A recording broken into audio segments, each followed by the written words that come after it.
বাস্তবায়ন না হবে আমাদের আন্দোলন এই মানববন্ধন ইত্যাদি চলতেই থাকবে।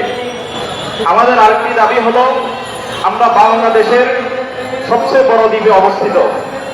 আমরা এই দ্বীপে থাকার কারণে দীর্ঘদিন পর্যন্ত আমাদের যে অধিকার রয়েছে অধিকার থেকে বঞ্চিত। মূল ভূখণ্ড থেকে আমরা অনেক দূরে।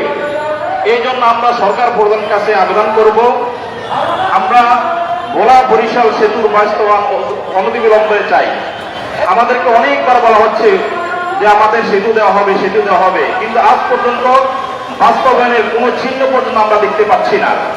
অতএব আমরা সরকার প্রধানের কাছে আবেদন করব, এই আমানতন থেকে আবেদন করছি, অতি দ্রুত ভোলা বরিশাল সেতুর বাস্তবায়নের রূপরেখা আমরা চাই।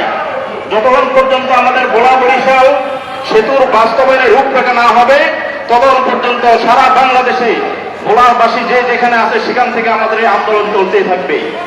এবং আমাদের ভোলার থেকে গ্যাস নিয়ে বিভিন্ন শহরে বিভিন্ন অঞ্চলে ওই গ্যাস ব্যবহার করা হচ্ছে, আমরা গ্যাস পাচ্ছি না।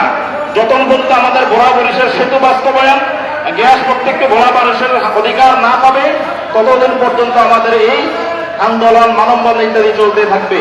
অতএব সরকার প্রধানের কাছে আমাদের আবেদন থাকবো, আমাদের এই দাবি দাওয়াগুলা অনতিবিলম্বে বাস্তবায়নের রূপরেখা আপনারা অতি শীঘ্রই দেন, নতুবা আমাদের ভোলা থেকে কোনো গ্যাস ইত্যাদি ভোলার বাইরে যেতে দিব না।